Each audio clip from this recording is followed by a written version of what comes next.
Hi, I'm Sarah Marland. I am the Executive Director of CLC New South Wales. Thank you for coming. I would first like just to acknowledge that we are meeting today on Aboriginal land, the Buripai country, and it's unceded Aboriginal land. It always was, always will be. I have the great pleasure of introducing the opening plenary about human rights vision for regional and rural New South Wales. And this session is going to be about the campaign for the Human Rights Act in New South Wales, which is sort of starting to kick off. And this session will explore what is needed to ensure universal access to human rights protections across regional, rural, and remote New South Wales. So hard to say. That's why we say 3R, isn't it? Our panel will consider how location and persistent locational disadvantage impact access to and employment of rights. They will also discuss the role of Human Rights Act could play in climate and disaster mitigation, in escalating climate crises where natural disasters are becoming more common and have catastrophic impacts on regional, rural and remote communities. So our keynote is Hugh de Cresta, the President of the Human Rights Commission and no stranger to CLC land. He started as the Human Rights Commissioner in 2024, and for more than 2 decades, Hugh's played a critical role in advancing human rights in Australia. Before joining the Commission, he was CEO of the Yurruk Justice Commission and also worked as the Executive Director of the Human Rights Law Centre and the Executive Officer of the Victorian Federation of Community Legal Services. Welcome, Hugh.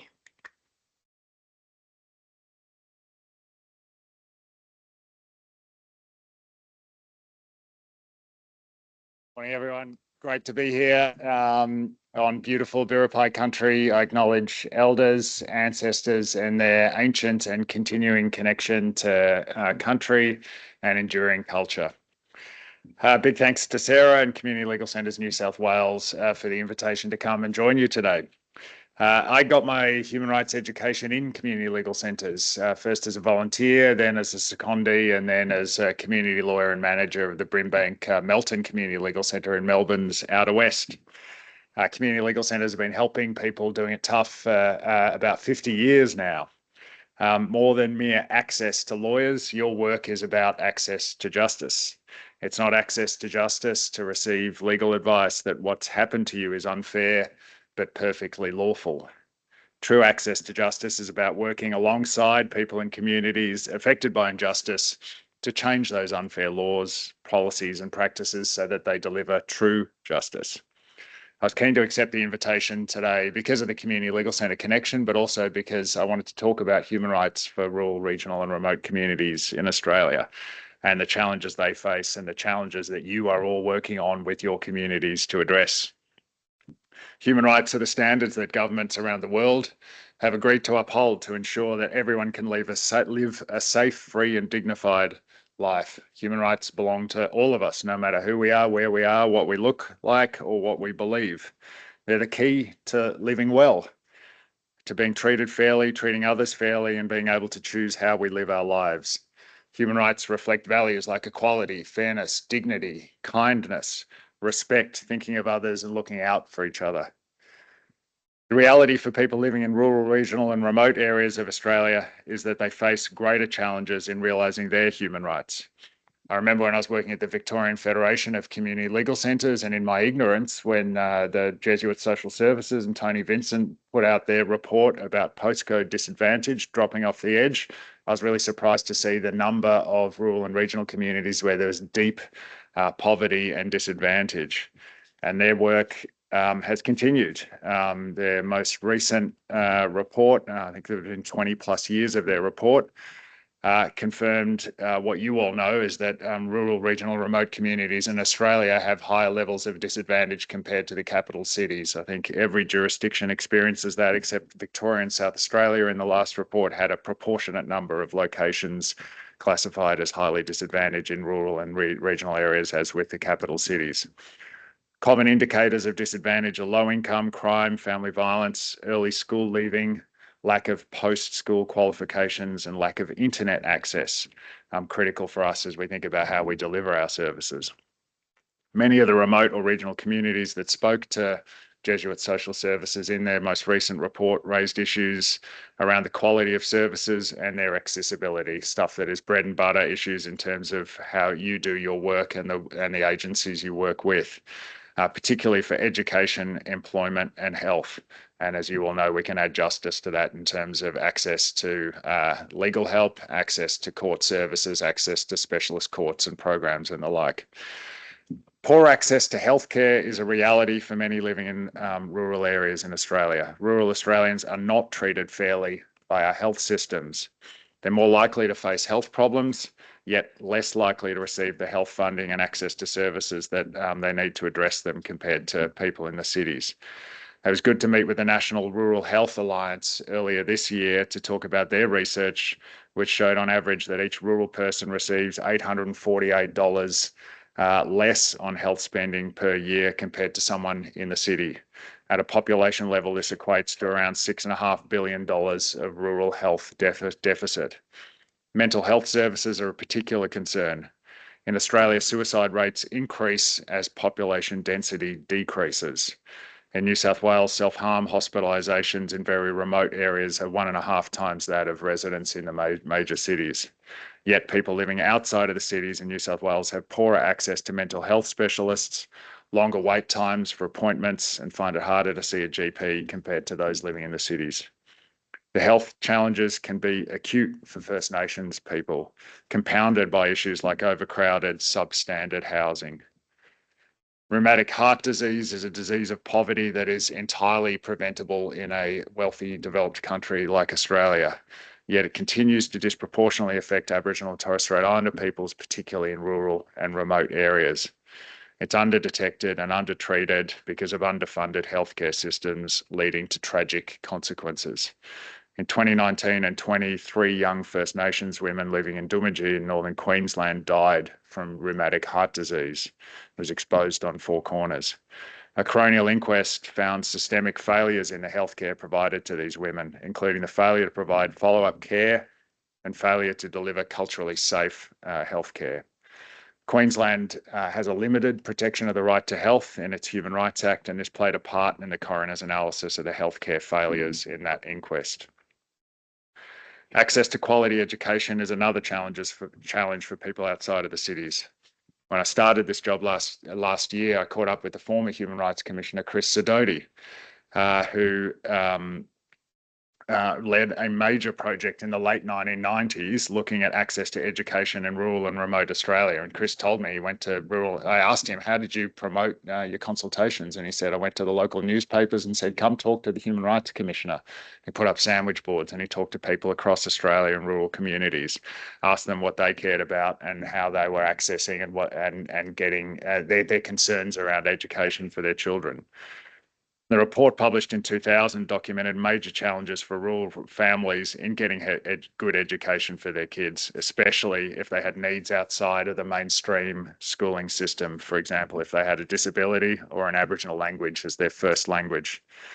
And when I met with Chris, he spoke about the common concerns of parents he met in the consultations. Whether they were in a regional town or a remote Aboriginal community, parents wanted the same thing, a quality education for their children. And they worried about the same things like transport and travel time and recruiting and retaining good teachers in the school community.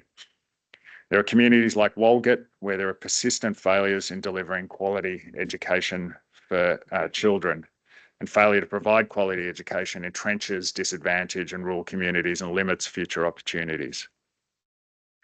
The challenges faced by rural communities become more acute when communities are having to respond to and recover from natural disasters on a regular basis. It's clear that rural communities are on the front line of climate change and extreme weather events.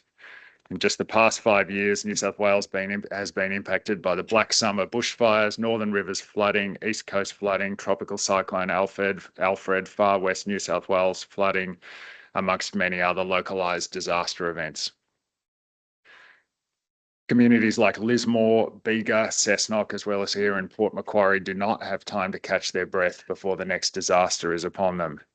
Legal services have an absolutely critical role as part of the government response to these events, providing information on advice on issues from insurance, property, tenancy, social security, family law, and more. And when I was at the Federation of Community Legal Centres, we set up bushfire legal help in 2009 to respond to the devastating Black Saturday bushfires. And this evolved into what is now disaster legal help. Now, at the Human Rights Commission, we published a report earlier this year around the treatment of people's human rights during the COVID-19 pandemic. We had a huge response to the consultation. Many rural people told us that they felt like critical pandemic decisions were made by officials in the capital cities without proper regard to the needs of local communities across the states. Failures to adequately consider the needs and circumstances of rural residents led to lockdown of towns without any recorded cases of COVID-19, travel restrictions that didn't make sense in rural areas, and regional border communities like Mildura, Albury, Wodonga, Tweed Heads being unreasonably separated by border closures and restrictions. While the pandemic's over, it showed why we need to embed human rights in the heart of emergency response decision-making. And we're now building on this work led by Human Rights Commissioner Lorraine Finlay, looking at human rights, how we embed human rights responses for people in communities impacted by natural disasters like floods, fires and storms. This work is exposing gaps in the emergency response capability, access to insurance and recovery support, and it's demonstrating, again, the connection between climate change, natural disasters, and human rights. People's right to housing isn't achieved if they're spending years living in caravans because of delayed insurance claims and rebuilding processes. Women's right to safety isn't upheld if they're forced to share an evacuation centre with their abusive partner. Children's right to education is not achieved if their schooling is disrupted for months, leading to students falling behind academically or dropping out of school. For rural communities, there's the additional challenge of climate change and disasters impacting the livelihoods of farmers and related industries. Human rights are key tools to be able to leverage government to address the very real impacts of climate change that are becoming part of rural life. And we'll be publishing a report in the next couple of months looking at the impact of climate change on human rights and the need for stronger action to address it and to protect people's rights. Almost 60% of First Nations people live in rural and remote areas. New South Wales has the largest First Nations population in Australia, and it was great to see the dedicated focus in your program on this yesterday. First Nations people are disproportionately affected by all the issues I just spoke about, like lack of access to healthcare, education, housing, and employment. That this is compounded by racism and the underlying disadvantage caused by historic policies like the stolen generations. The work of bodies like the Productivity Commission and Victoria's Yurruk Justice Commission points the way forward here, shifting power to First Nations communities so that they have control over decisions and resources about the things that will work for their families and their communities in terms of getting appropriate housing, education, healthcare, and beyond, so that their lives and their families and communities can thrive. Truth-telling is important, and it was good to learn about the work done by the Biripi people with the University of Newcastle to recognise the massacre of First Nations people that happened up the river here at Blackman's Point. Promoting culture is also a critical part of the solution. Research like the landmark Mai Kauai study confirms that when First Nations people are strong in culture and identity, they're strong in health and well-being. I want to end by talking about the need for a Human Rights Act in New South Wales and nationally at the federal level. The issues I've just talked about are covered by major international human rights treaties and resolutions which Australia has supported. Australia has promised under international law to protect people's right to life, to security of person, to health, housing and education. Australia has recognised the right to a healthy environment at the international level, the right of children to protection in their best interests, the right of First Nations people to culture and language. But while Australia has promised to protect these rights set out in the major international human rights treaties, these treaties are not directly enforceable under Australian law. It's left to, that sounded very strange. I'm not sure what happened there. It's left to Australian governments and parliaments to protect human rights in our domestic law. And unfortunately, as confirmed by repeated inquiries over decades now, we haven't done a good enough job on this. Our human rights protections are patchy, our human rights safety net has holes in it. And to give just one example, The New South Wales Education Act has some lofty principles at the start of the Act in Section 4, which reads, "Every child has the right to receive an education.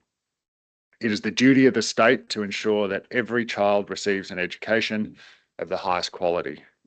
The principal responsibility of the state in the education of children is the provision of public education." Fantastic principles, and the word duty in there as well. Unfortunately, when you turn to the back of the Act, buried in Section 127, it says that nothing in Section 4 gives rise to any legally enforceable right. In other words, the New South Wales government and the Parliament is happy to talk the language of rights in the legislation, but not to hold itself legally accountable to the people of New South Wales in actually delivering on those commitments. And we know this affects people in the bush more than others. Human Rights Acts are a proven, effective way to properly protect our rights in law and help address the challenges that are too familiar in regional, rural and remote communities. We've currently got Human Rights Acts operating successfully in the ACT, Victoria and Queensland. Human Rights Acts do two key things. They require governments and public servants to properly consider and act compatibly with human rights when developing laws, policies, and when making decisions and delivering services. This, in turn, fosters better understanding of rights and a culture of considering and respecting people's rights.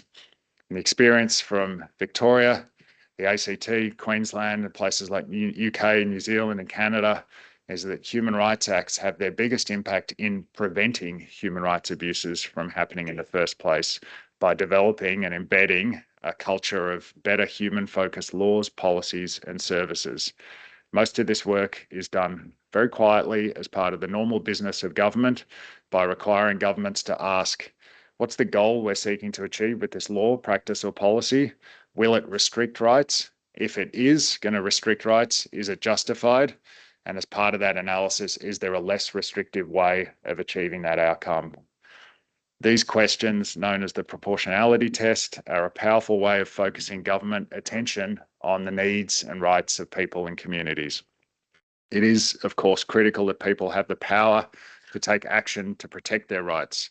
Otherwise, governments won't take their rights seriously. Rights without remedies are not rights at all. But again, most of the good work here happens efficiently through complaints processes raised directly or through the Ombudsman in Victoria or the Human Rights Commissions in Queensland and the ACT. And I encourage you to have a look at the Human Rights Law Centre's fantastic publication, 101 case studies showing how human rights acts have made a difference in the ACT, Queensland and Victoria. It helpfully highlights the many ways, big and small, that human rights acts can help make people's lives better in disability, housing, mental health and more. And to give three quick rural examples, in Victoria, the Human Rights Charter protects people's freedom of movement and allows people to complain to the Victorian Ombudsman if their rights are breached. And a woman living in Wodonga during COVID had a heart condition. She needed to travel from her home just across the border to a cardiologist in Albury for an upcoming appointment. Because of COVID, there were cross-border travel restrictions. And she was meeting a bureaucratic brick wall from Victoria to get the necessary permission to travel across the border because she had a New South Wales driver's license, which Victoria incorrectly thought was suspended. She was able to complain to the Ombudsman, which investigated, resolved the issue, and allowed her to travel for her healthcare. In Queensland, a woman's application to homeschool her child with a learning disability was refused by the Department of Education because she didn't want to provide a residential address on the homeschooling application. The woman had provided a town name, mobile phone number, and a postal address. She wanted to keep her home address private because she and her children had moved to escape domestic violence. She wanted to keep her family safe from her former partner who had successfully located her in the past. With help from the Cairns Community Legal Centre, the woman applied to the Queensland Civil and Administrative Tribunal to review the department's refusal decision. The tribunal approved her homeschooling application, relying heavily on the Queensland Human Rights Act. The tribunal referred to the relevant rights, including the children's right to protection of their interests, to access education appropriate to their needs, and the family's right to privacy. The tribunal interpreted the education legislation, the homeschooling legislation, in a way that was compatible with these rights as required by the Human Rights Act, allowing her to homeschool her child without revealing her home address.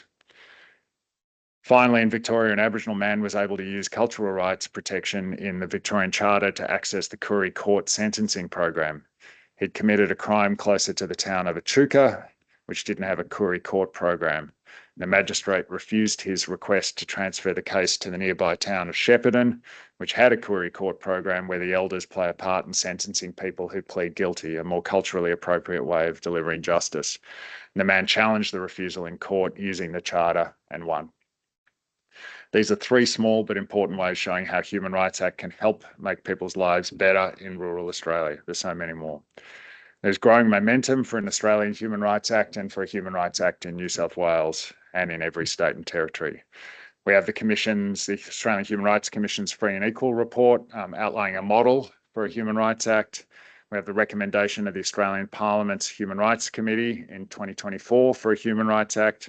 We've got the community campaigns being run by the Human Rights Law Centre and others, and Community Legal Centres New South Wales for an Australian and New South Wales Human Rights Act. And thank you for the work you're all doing on this. There's so much that people in the cities can learn from rural communities. As we've seen time and time again, rural communities come together in times of need and take care of one another. And these are human rights values. A Human Rights Act nationally in New South Wales and in New South Wales would help to embed these values in our law. Thanks.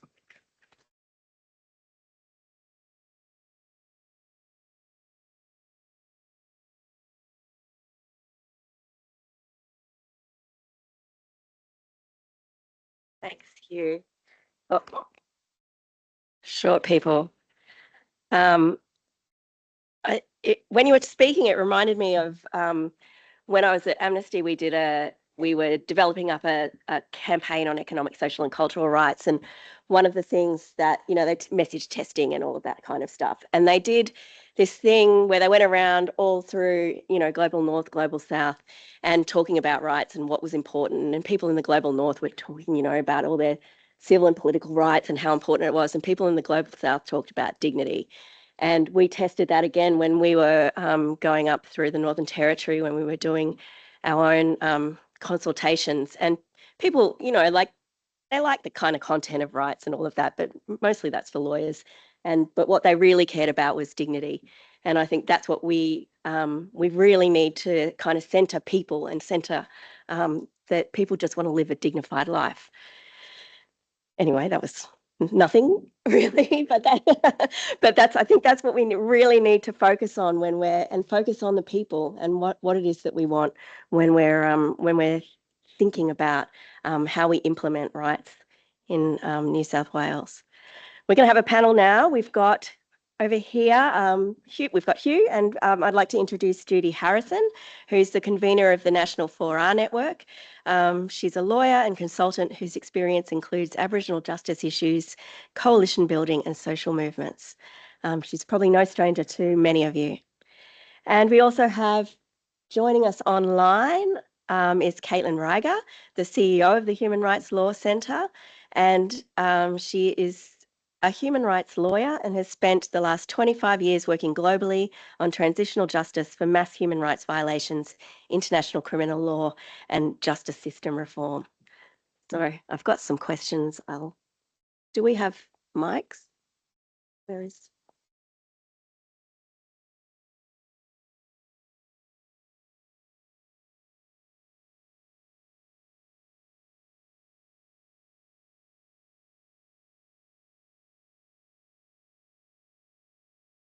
Okay. Oh. So we've just got a few sort of brief questions and then we're going to open it up to the floor. And they're pretty broad, so you can answer how you like. But how do location and persistent locational disadvantage impact access to and enjoyment of rights? Who wants to go? So I might go. So thank you so much to Hugh for that presentation. And I'd like to also begin by acknowledging the Biripi people. I'd particularly like to acknowledge Jason Wing, who is a Biripi artist, and he's the person responsible for a bust of Captain Cook. A bust means the top part statue, just the top part. He did a bust of Captain Cook, and then he applied a balaclava, and he called his artwork Captain James Cook, to remind us that we are and need to be part of a critical narrative, and we need to have a critical approach. So in terms of whether location has an impact on human rights, I wonder if anybody in the room agrees with Hugh that location, particularly remote, very remote and rural location, does have an impact on people's human rights. Do you agree with that proposition? Yeah, I think we all agree with that proposition. And I wonder whether you hear things about that proposition in the communities that you work in. So do you hear communities complaining? They may not use the language of human rights, but they're complaining about something. They feel that they're not receiving fair treatment. And in those complaints, they're using some kind of criteria. And probably to your attuned ear, you hear some of the criteria that they're using. So some of their criteria might be, it's not fair that we are treated like this on the basis of our location, or on the basis of how far we are from Sydney or metropolitan centres. So they're bringing a critique. It's not simply saying we have needs, it's bringing some kind of critique. And I feel that we can probably do a lot better if we start to try and express what that critique is. So we listen to our clients, we listen to our communities, and we try to express, what are they saying? So are they saying that there's something structural here? Is there something structural going on? And if it's structural, what are they pointing us to? What are they saying is actually happening? So are they saying that there are forms of power which are operating on them, possibly in multiple forms, possibly as First Nations people, as Biripi people, as women, as people with disability, and as people who are in a certain location? Are they saying that there's something structural in addition to other forms of discrimination about location? And if they are, and I think people are saying that, I can't really speak for New South Wales, but in terms of the national conversation that's coming through the National, Regional, Rural, Remote and Very Remote Community Legal Network, this seems to be the conversation, that there is something structural, and we have to try and name it if we're going to be able to work on addressing it. And ideally we name it together. So the Human Rights Commission, all actors who have access and voice, everyone in communities, that we do what we know how to do, which is bottom-up rights claiming, every kind of rights claiming, but we convert it and action the narrative and the expressions that are coming from communities and about location. So just at the moment, I think it's the case that no human rights legislation in Australia refers to geographic location. That means that human rights is speaking with one voice. So it is speaking for all of us, and thank goodness it's trying to help everyone and include everybody. But that's not the way that subordinated groups generally go about rights claiming. So women had a reason for wanting to be seen and to speak as women, and for gender and sex to be in human rights legislation, both international instruments and domestically in Australia, and the same for First Nations peoples. So I'm not saying that everything is good about human rights, but there's a reason to be involved in the narrative of human rights. So if human rights is going to speak for the totality of Australia, it does seem odd that it hasn't found the language yet, and it hasn't been able to articulate it in legislation. That people in and communities and peoples in remote, rural and very and regional areas matter and are present and need to be visible and need to be part of the narrative. So when there are conferences about human rights, we look at it bringing multiple lenses, which include a geographic lens. And we ask ourselves, are human rights urbanist? So have human rights somehow, maybe from the beginning, become or are metronormative? And can it be corrected? Of course it can be corrected. So collectively, it can be corrected. So my sense is, and the sense coming through the For Us network, is that visibility is critical, that we must have human rights that acknowledge that everyone in Australia is included and human rights are geographically included. And once that's achieved, we can start to talk about discrimination. So are people discriminated on the basis of their geographic location? And if that needs to be part of a norm of laws, how do we express that? How do we make that actionable discrimination so that people in Wilcannia can say, and we must have aged care here, and we must have, and name the other human rights that are engaged by the lacks of services, including lack of access to legal assistance where people live. Thank you, Judy. Caitlin? Thanks, Sarah. And I'm coming to you from Ngunnawal country this morning. So sorry I can't be there in person.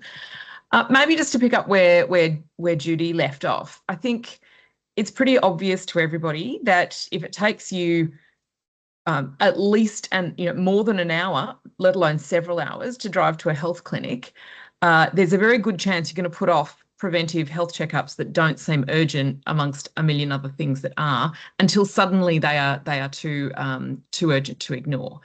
And so we know that, and we see that through the statistics in terms of health disparities between people in 4R areas and those in metropolitan areas. Primary and preventive healthcare is part of the human right to health, but only people in Queensland have a legally protected and enforceable right to health. Not even the Victorian or ACT human rights legislation has that clearly protected. If you have a stroke in a metropolitan area, you've got a 77% chance that you'll end up in a specialised stroke unit at a hospital. If you're in a 4R area, that drops to 3%. So urgent and specialised healthcare, which other Australians can access more easily, is part of that human right to health, even when it's not enforced. But Judy's point, I think, in terms of how we actually use human rights language to recognise the impact of locational and persistent locational disadvantage, I would actually say let's take a step back and actually use the language of human rights. The equality before the law and the equality of the access to all the human rights is the part that we are missing, because we don't have that broad foundational principle built in an enforceable way in state or even in federal legislation. So while it is helpful to have greater visibility through focusing on particular communities, which has been part of how human rights law has evolved in terms of racial discrimination or gender discrimination and other areas, it's the equality part that is the language we can already be drawing upon. And if we are able to use that language of equality of access, we've got a tool there already to use. But that's just not part of the way in which our legal framework has developed in Australia. And so I think it's really critical to think about the full range of rights that actually need to be taken into account. Looking at it only through a discrimination lens means that we're only focusing then on the discriminatory, on the disparities in access, not an emphasis on what the rights are themselves. And that's the part that we're missing through the Human Rights Act in New South Wales, but also at the federal level, and even we don't have the full coverage of the rights that we need in other states and territories as well. And so, it's really about making sure that there's you start with that basic equality before the law and the right to be free from discrimination, but you need to be laying out not only the civil liberties components, but also the rights to housing, to health, to education, and to access to social services. There was a new report that just came out from Economic Justice Australia looking at the hugely disparate impact on women in 4R areas trying to access Services Australia support. And so that full range of social and economic rights alongside the civil and political rights is what's really critical, because of course our discrimination approach of looking at different legal boxes of the identities of particular communities, noting that some communities of course have intersectional and compounding forms of disadvantage, but our lives don't fit into neat legal boxes. And I think the response from a number of disability groups after the Disability Royal Commission recommendations recently was really clear that, you know, we don't want just a disability rights approach, because, you know, it's about focusing on common humanity, whether you live in a remote area, whether you're a First Nations person, whether you're an elderly person, and really focusing on all of those sort of basic rights that are part of our common humanity. Hugh gave a couple of really great examples of just how human rights acts have been used in remote and regional communities under the jurisdictions that have got them. You know, there's another one that I'd like to throw in there is that, you know, it really does require then proactivity in both legal representatives as well as the justice processes that we've got to take into account those human rights considerations. So there was a case in the Yarra Ranges Shire in regional Victoria with a mother who had a daughter with significant disabilities, and, you know, in the context of things like clean up after floods and other disasters, she was dealing with a situation where her house had been destroyed by arson. She hadn't been able to deal with the consequences of that and was fined for failing to demolish and clean up the house site. Didn't get access to be able to then defend herself in court when that case was being pursued. And it only took you know, a proactive approach by the judge in the case, Kevin Bell, a well-known human rights legal voice, particularly around right to housing at the moment, to look at this through a human rights lens, and to use that fundamental right to equality as the basis for being able to bring some justice to the situation. And, you know, we've also seen examples where local councils, which have tried to criminalise sleeping in cars, for example, particularly in rural areas, were then facing human rights challenges in Victoria on things like the right to life, the right to security and freedom of movement, which has led to new guidelines. Because if people are fleeing violence at home and there's no nearby crisis accommodation services, this is a really important way of making sure that sort of preventive effect, you're not causing additional harm to people in need of assistance and not criminalisation.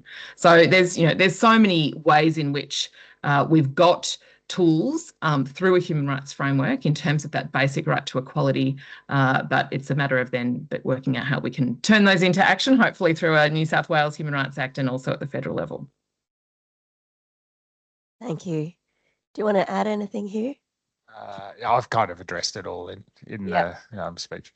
I'm going to go rogue already. And my question is, all of you have referenced reports and, you know, going back to the 90s even, and I know probably for First Nations people going back a couple of centuries talking about human rights. How do we get the political will to actually implement them? This is my career. Trying to do that. And in Australia, with very limited constitutional rights protections, it means that you can win a legal case and then have your win legislated away. And so we're not going to win, we're not going to get enduring change unless we win the social change, hearts and minds battle. And that's, that's what I want to do as president of the Human Rights Commission, is say the human rights are for all of us. Too many people view human rights as things that are for particular individual communities. And I'm trying to talk about human rights in a broad way that say when rights are respected, our communities are stronger, healthier, safer, more prosperous, and everyone benefits. Everyone wins when we protect and respect human rights and build that enduring political and public support for the things we're talking about. The things we're talking about are not controversial. There's very strong, when you ask people in Australia, what do you think about human rights? Their minds typically don't go to civil and political rights. They go to economic and social rights, right to housing, health, education, food, water. And so these things are things that should be fundamental. There should be government accountability.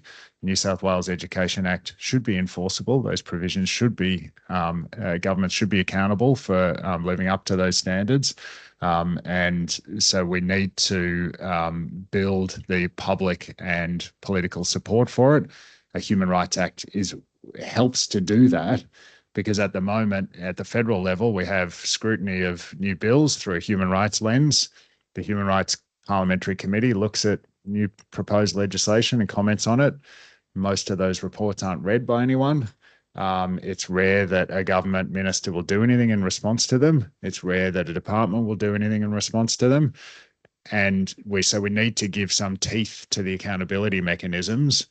And I'm talking a lot about Australian values and how human rights are Australian values, to try and build that support for it. And I look at the promises that we make new migrants to this country make.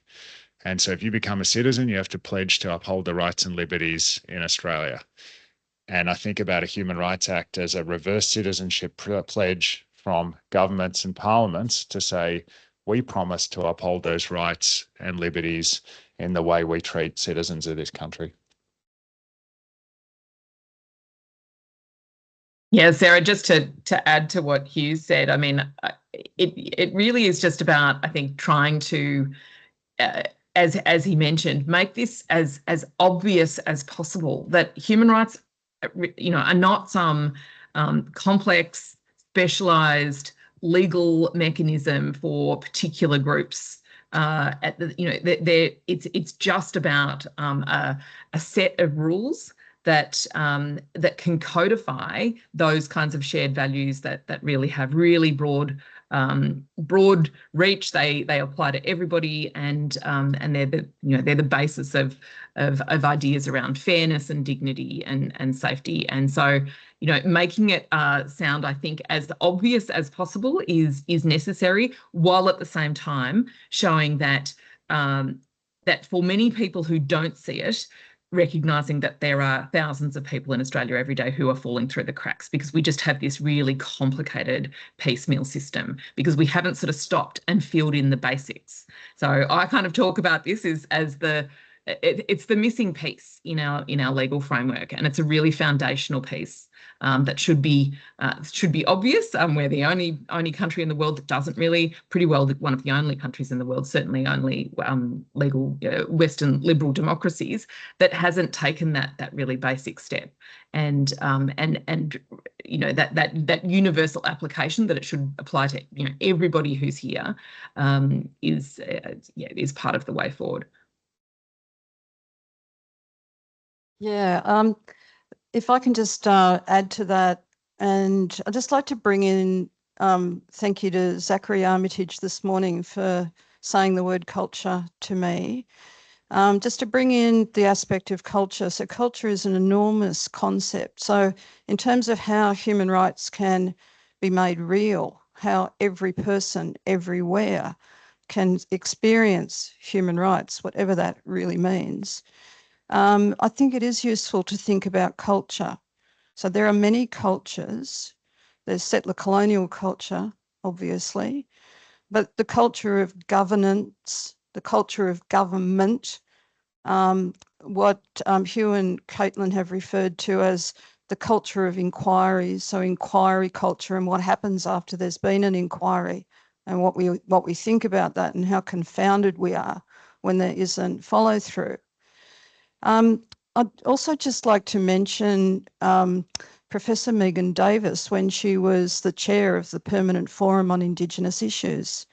And she said, and she was talking on International Rural Women's Day, which is the 15th of October each year. And she issued a press release, and she said that Indigenous women are discriminated as Indigenous, they're discriminated as women, and they're discriminated as rural.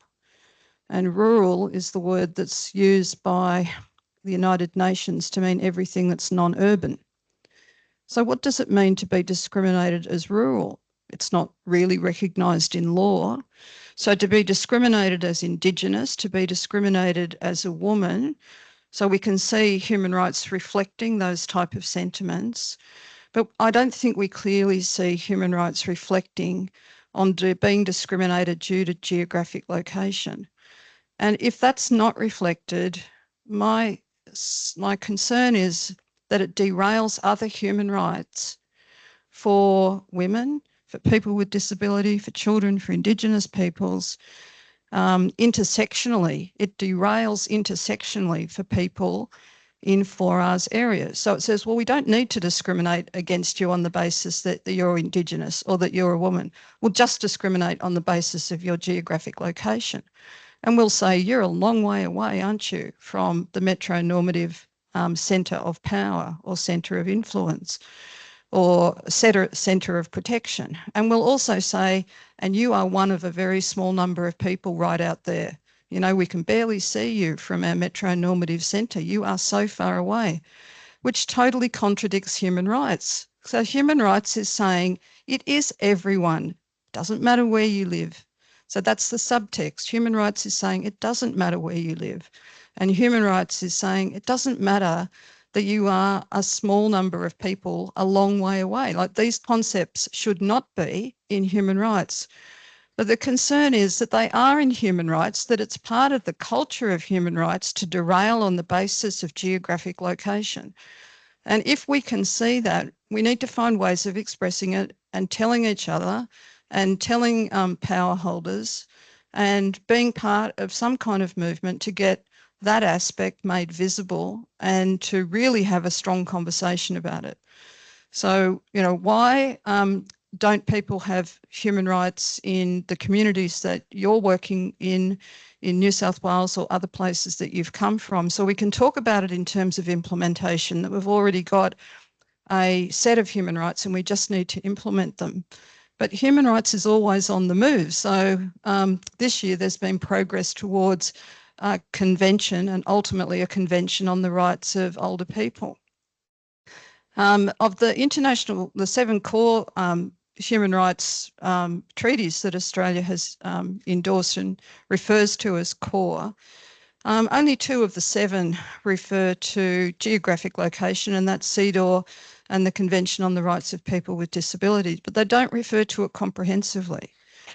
Both use the word rural. So the CEDAW committee has said, well, any mention of rural in the CEDAW convention, of course, applies to everything in the CEDAW convention. Well, if the rights of rural women are actually protected internationally, of course the rights of rural men are, and any gender identification, the rights of rural children and so forth and so on. So what's the problem in saying it? So I would like to see, as the human rights movement in New South Wales does move forward for a New South Wales Human Rights Act, that New South Wales considers becoming the first jurisdiction in Australia that actually refers to geographic location and says that people throughout New South Wales, regardless of where they live, and including remote, rural and regional New South Wales, are included, and make it visible. And then education can happen around it.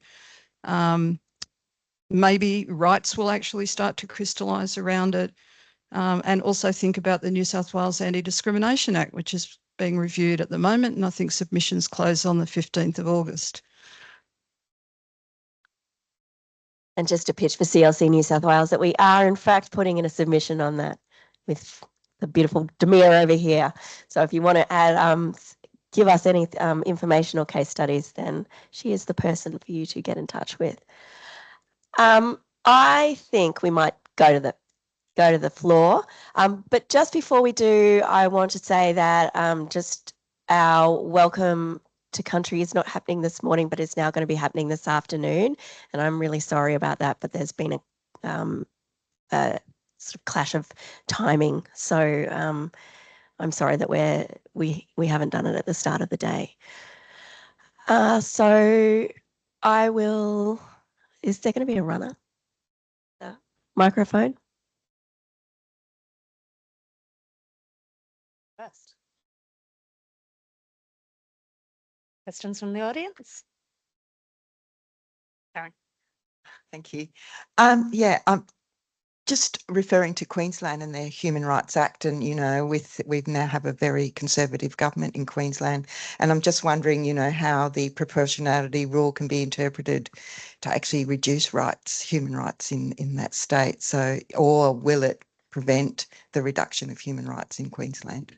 Yeah, the model in Queensland, Victoria and ACT is that it's a simple piece of legislation, which is a strength in the sense that it makes it more likely that a government will pursue a policy of establishing a Human Rights Act because parliamentary supremacy is retained, but it also means that Parliament can choose to ignore or override the Human Rights Act, and that's happened in relation to youth justice. And there's been some terrible pieces of legislation that have undermined the fundamental principle that imprisonment of children is a last resort. I remember this happening in Victoria around some legislation that allowed police to stop and search people without reasonable suspicion, and in some cases proceed to a strip search of children, and in breach of human rights standards. And I spoke to the Attorney General about that, and this is Rob Hulls, who's a strong human rights supporter. And I think he was disappointed that that legislation had been passed. What he said was the cabinet discussions were framed around human rights. So it's a bad outcome. There's no denying it's a bad outcome. What did the Charter do in that circumstance? It meant that the cabinet discussions were focused on they were focused on Herald Sun, law and order politics. They probably were, but it was focused on where do we limit rights? Is it justifiable? Is this the least restrictive way of limiting rights? And then there was a transparency to it because they have to do a statement of compatibility. These are drafted by public servants who typically do a good job. And I encourage you to read the statement of compatibility for that Queensland legislation. It says it will disproportionately affect First Nations people. It says it's not justified on a community safety point of view. So you have this very clear transparency around the parliamentary process saying we are introducing legislation that isn't justified, that breaches human rights, and we're going ahead with it anyway. So it's a terrible outcome, but the Human Rights Act at least brings some human rights focus hopefully to the cabinet discussions and some transparency to it. The other model is to have constitutional protection of rights like you have in Canada, for example, where that's not going to happen in Australia with our history of referenda. The model we've proposed, the model the parliamentary committee at the federal level has proposed is one of legislative protection of rights. Thank you. Any other questions? Don't all jump at once.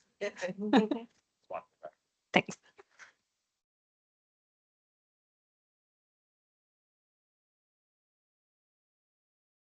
Hi everyone. I'm from Lismore, and we're having, it's been mentioned this morning, a major housing crisis at the moment after the flooding that New South Wales has experienced for the last 3 years in a row.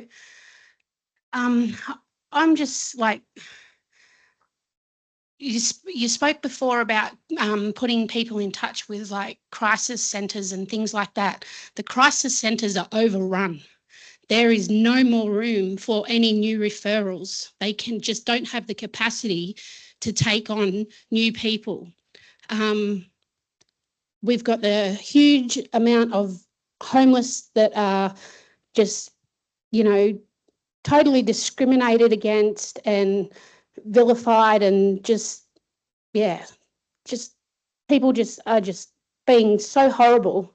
There's particularly one street in North Lismore that's been getting a lot of attention because there's been they call them the illegal squatters that are camping in the street in their cars, using houses that have been abandoned or bought back by the government.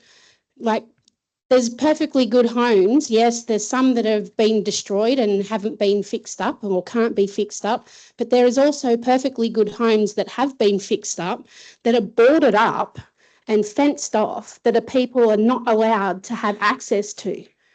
And it is just getting worse and worse and worse.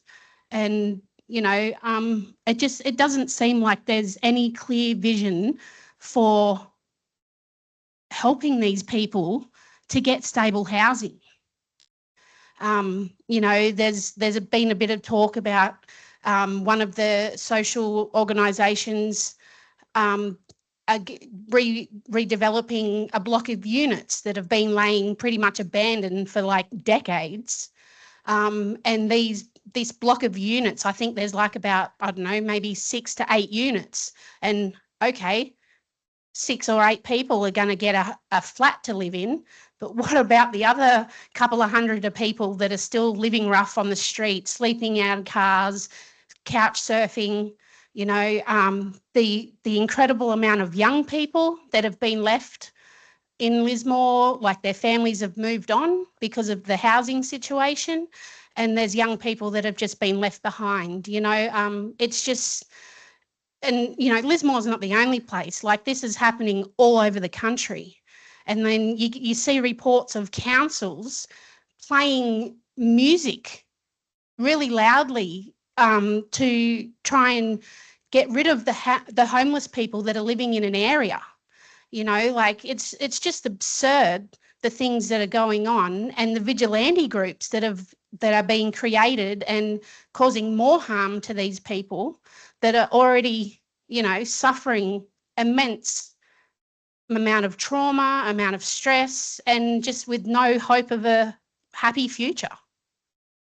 You know, like, what can we do to make our government wake up?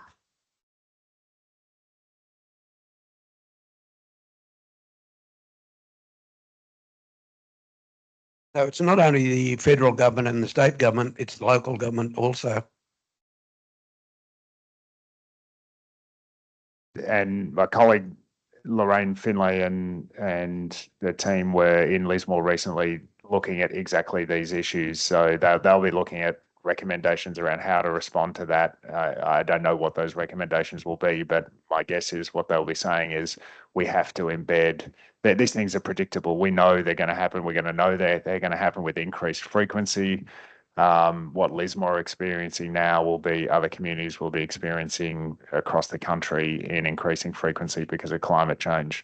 And so we have to embed the human rights in the responses from all levels of government to these problems, which are foreseeable in advance, and we have to fund properly, and we have to ensure our systems are thinking about the needs of different communities. I think in Lismore there were issues around people with disabilities and access to evacuation centres and safe places that were completely inaccessible for people. And you know, in the pandemic in Victoria where I was living, you know, migrant communities being delivered information in culturally inappropriate ways expected. So we need our emergency responses to be adaptable and flexible and understanding the needs of communities and addressing the issues which you've laid out there.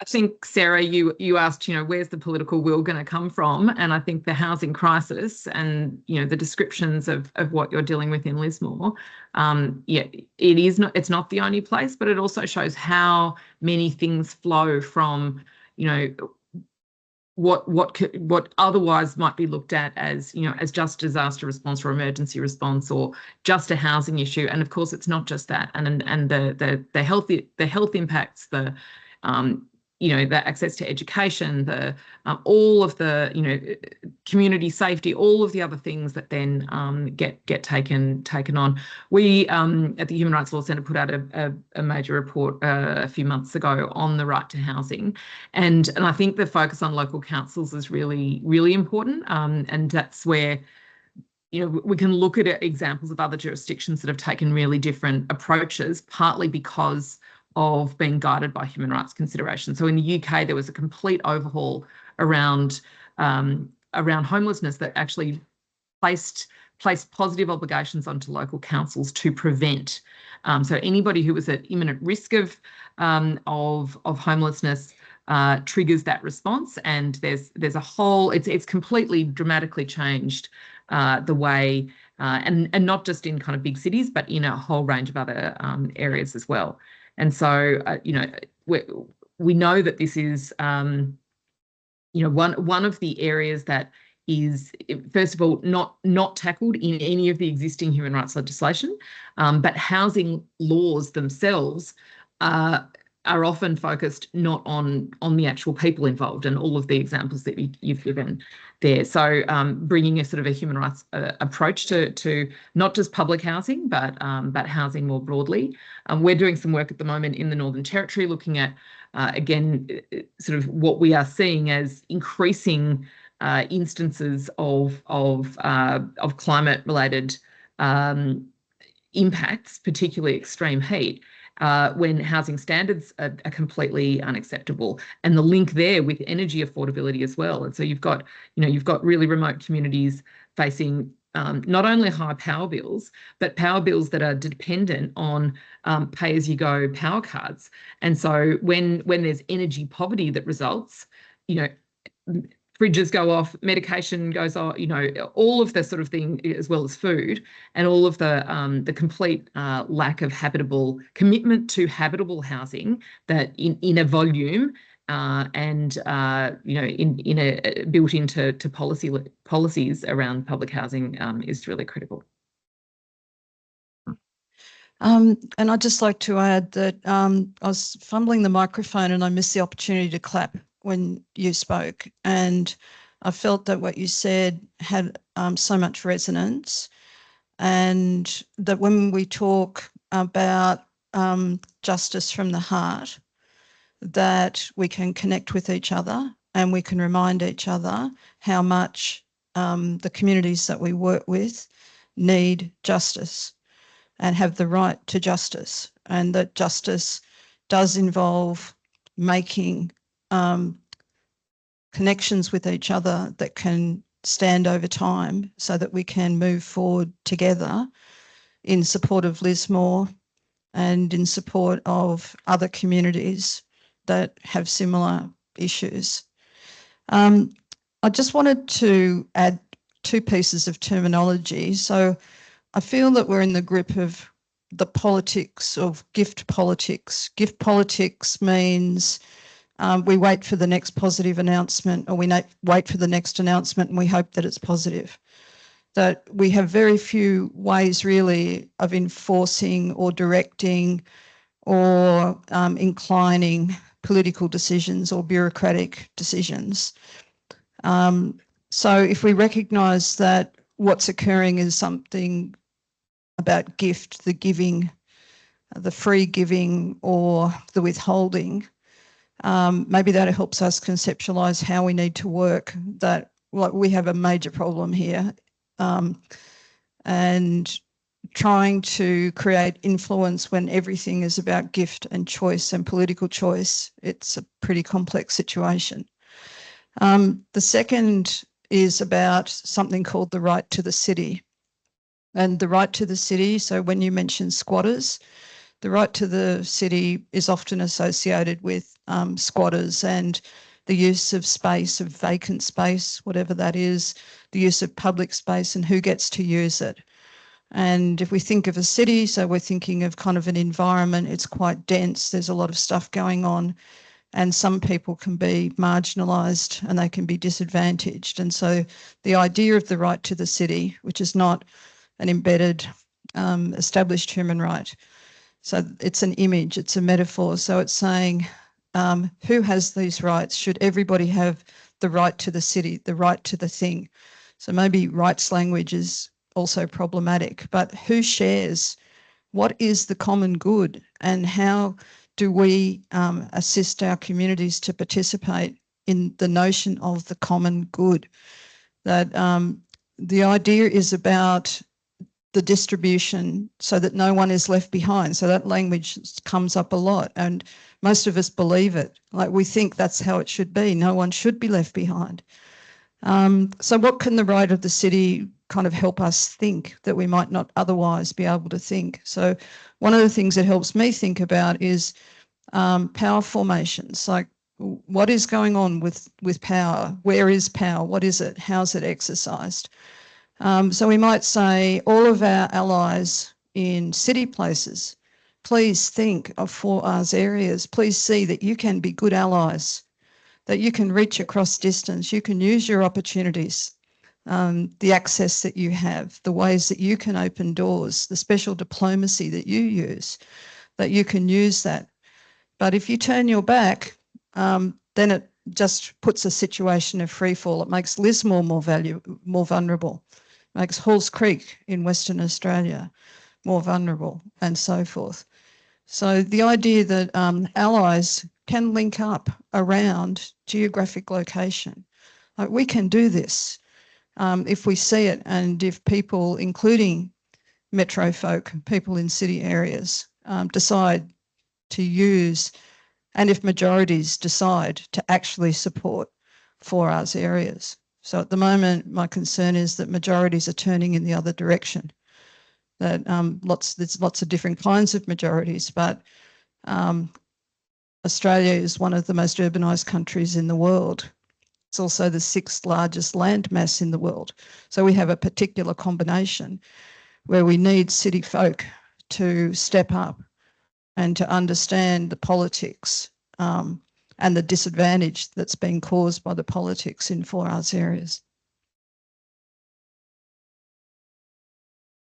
We have 8 minutes left, and I think that means we have one last question from the audience.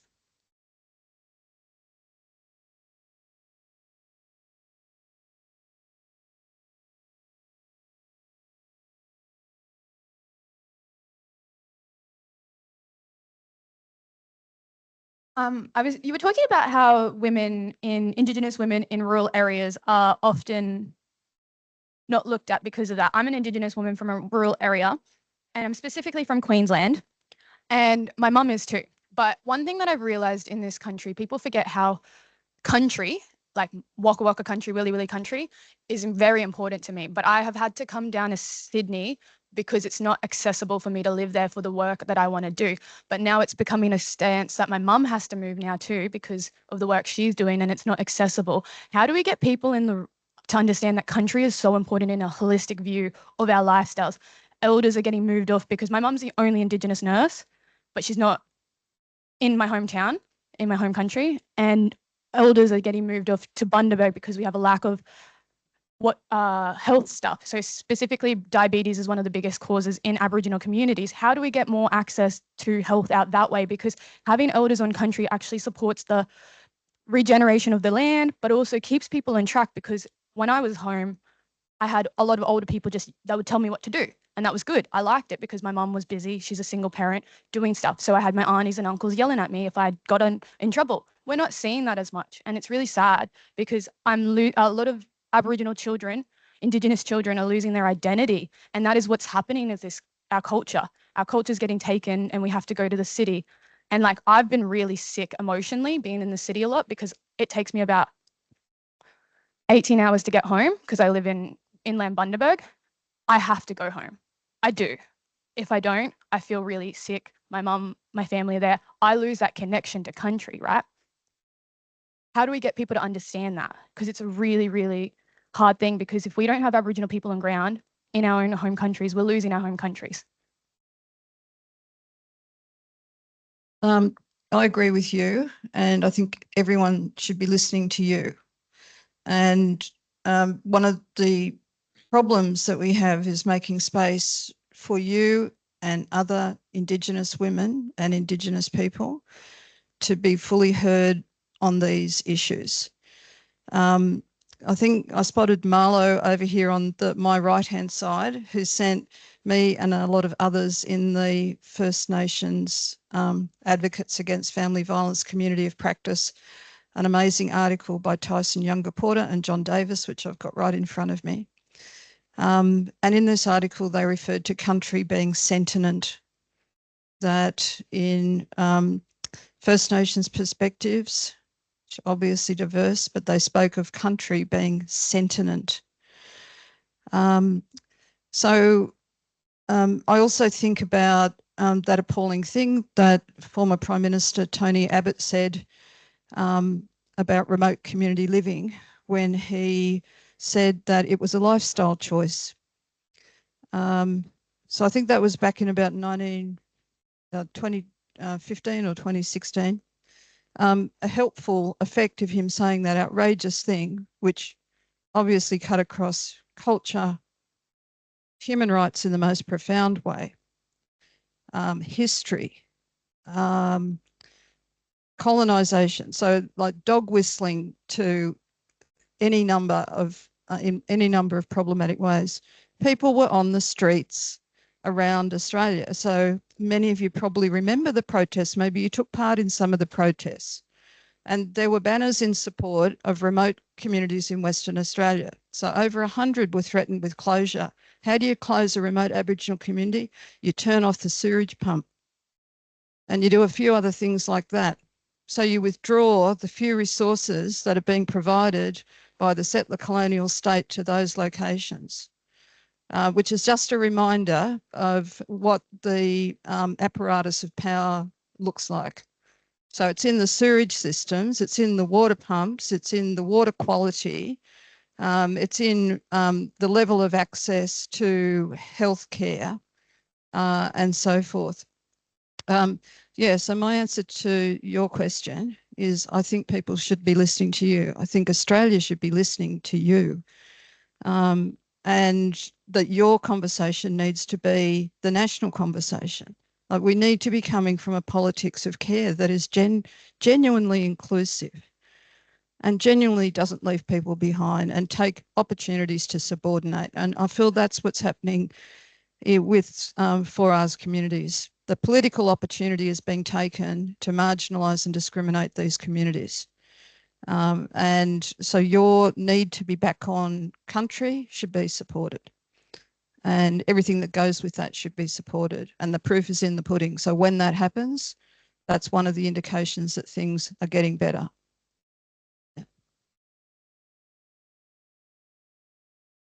And Caitlin and I worked at the Uruk Justice Commission, and truth-telling is so important on this. And we've spoken about this, my personal journey of learning about the things that you've just talked about. And so what we need is truth-telling across the country, because what you just talked about, like after the voice referendum failure, I looked at the polling about why people voted the way they did, and Nine Fairfax did a particular question where they said, has colonisation been good or bad, or mixed unsure for First Nations people? And I'd laughed at, when politicians were saying colonisation's been great for First Peoples, electricity, sewage, whatever.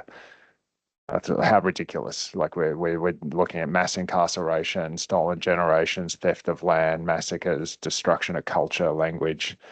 And the joke was on me and everyone who thought that, because when they asked that in the poll, they said, has colonisation been good or bad for First Peoples?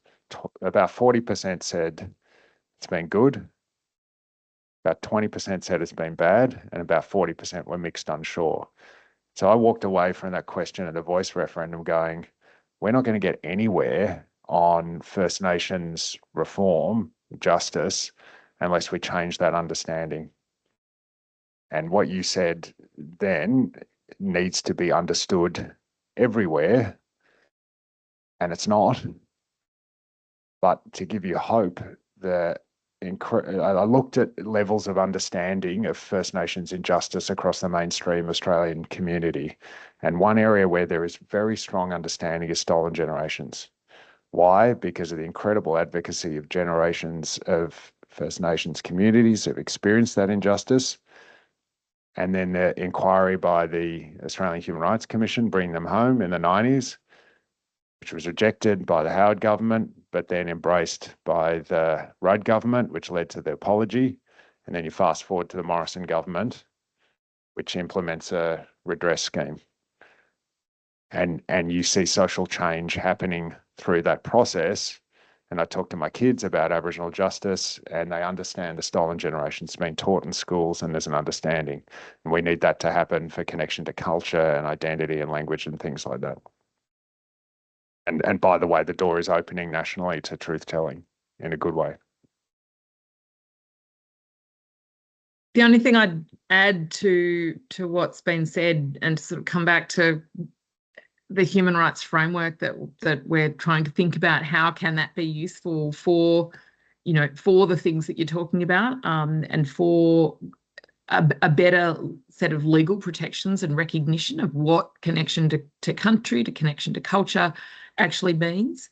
And what's been proposed in relation to a federal Human Rights Act is to make sure that the sort of core principles from the Declaration on the Rights of Indigenous Peoples, which does start with a grounding in self-determination, a grounding in free, prior and informed consent, those things need to be actually taken up. And the Victorian Charter of Human Rights does recognise the right to culture, which has been used by First Nations people in a number of different ways.